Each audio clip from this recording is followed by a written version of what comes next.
Je suis Antoine Jourdan, ancien vice-président en charge de la Fédération nationale des étudiants en soins infirmiers. J'étais en charge de l'innovation sociale et j'ai piloté l'enquête sur le bien-être des étudiants en soins infirmiers. Je suis aujourd'hui depuis peu infirmier diplômé d'État.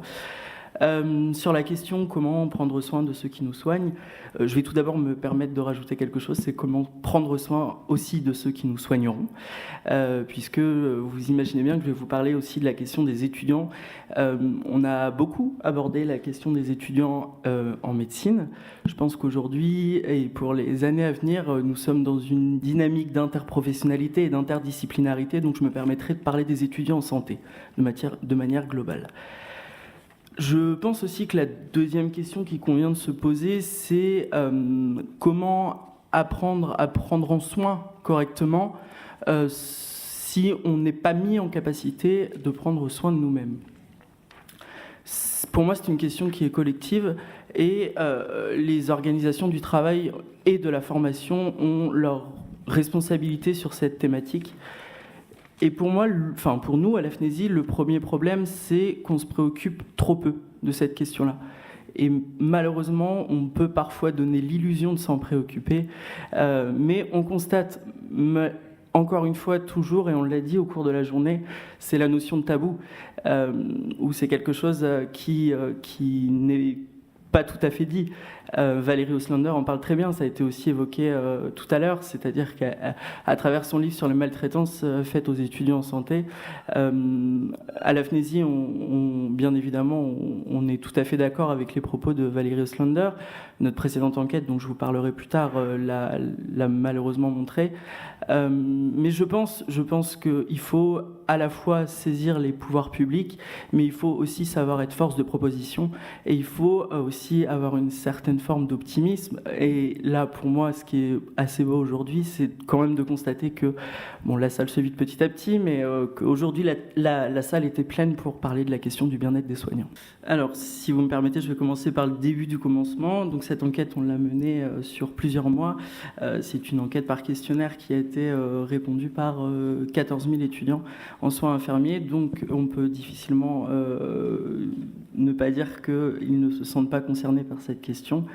Cette enquête était nommée enquête sur le bien-être des étudiants en soins infirmiers.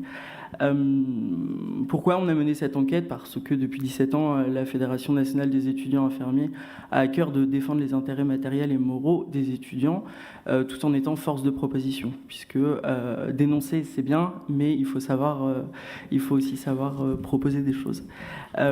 Cette enquête a... Qu'est-ce qu'elle a permis de montrer ? Alors, elle a mis en avant, tout d'abord, elle était en trois parties, et la première,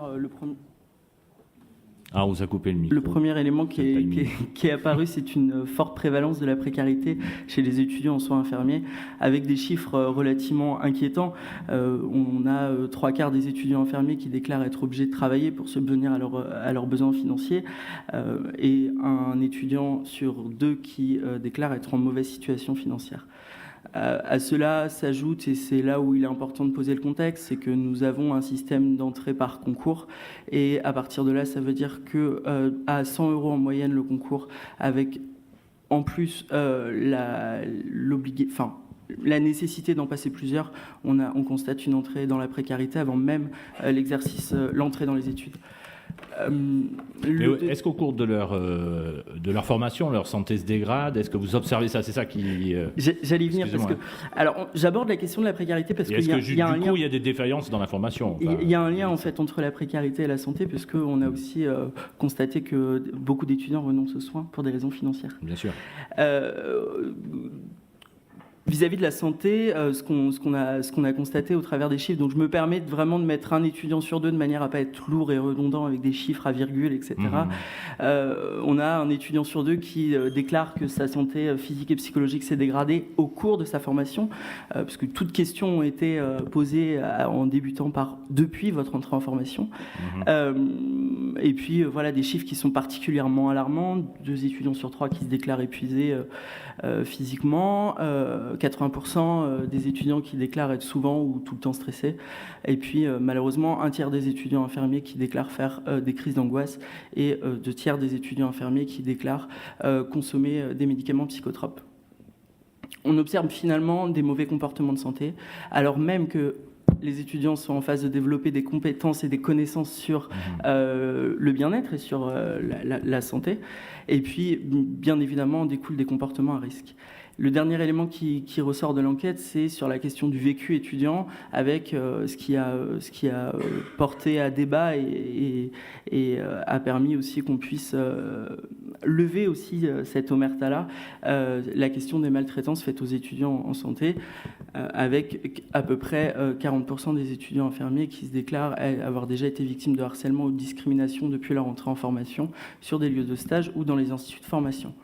Je tiens tout de même à préciser qu'il ne s'agit en aucun cas de stigmatiser les soignants, de stigmatiser les instituts de formation en soins infirmiers. C'est plutôt de poser le doigt sur un problème et de réfléchir à comment on peut ensemble réfléchir à cette question-là, puisque il est clair que ces phénomènes-là sont un processus global et plurifactoriel. Je pense qu'il y a énormément de sujets thématiques qu'on a abordés aujourd'hui qui découlent malheureusement et qui portent atteinte à la qualité de vie au travail, donc la qualité de vie étudiante, etc. Alors effectivement, à un niveau différent, puisqu'on est sur les études en soins infirmiers, mais globalement, je suis totalement d'accord avec les paroles de Sébastien. Nous aussi, on constate des problématiques et on constate que la fonction de tuteur mériterait à la fois d'être valorisée, mais la question des risques psychosociaux mériterait grandement d'apparaître dans les programmes de formation, à la fois de la formation continue des tuteurs de stage, à la fois de la formation continue des cadres de santé et des cadres de santé formateurs, ce qu'on constate, c'est que, en échangeant avec certains formateurs, ils sont même d'accord pour dire qu'ils n'abordent pas assez la question des risques psychosociaux inhérents à la formation. C'est tout autant valable pour la formation initiale. On arrive, nous, en institut de formation en soins infirmiers, on nous dit vous allez apprendre à prendre soin. Et puis, nous aussi, on a des représentations, les représentations de la société qui veulent que le métier d'infirmier est un beau métier, une vocation. À la FNESI, on estime quand même que la notion de vocation doit quand même être discutée, puisque c'est un métier à part entière et c'est un métier avec des compétences. Et pour cette raison-là, nous estimons qu'un travail sur les représentations doit vraiment être mené. Et enfin, de manière un peu plus complète, puisque vous nous avez demandé aussi nos propositions, la question de la reconnaissance des compétences et la question de la reconnaissance du métier et du développement des compétences est essentielle. Et pour ça, la FNESI revendique depuis des années l'intégration universitaire pleine et entière de nos études. D'abord dans une dynamique de développement des sciences cliniques infirmières, c'est-à-dire que oui, les infirmiers et les infirmières ont le droit de réfléchir, oui, les infirmiers et les infirmières ont le droit de mener des travaux de recherche, comme ça se fait dans de nombreux pays, et clairement, ça participe aussi à l'amélioration des choses.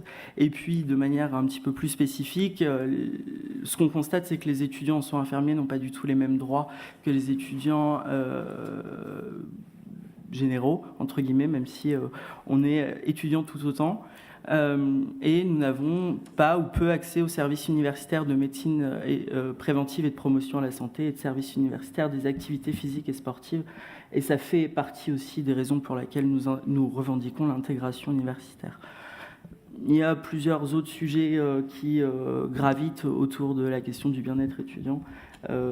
Si on n'a pas beaucoup de temps, je vous invite à vous rendre sur notre site internet pour prendre connaissance de notre dossier de presse où l'ensemble de nos revendications suite à l'enquête sont présentes.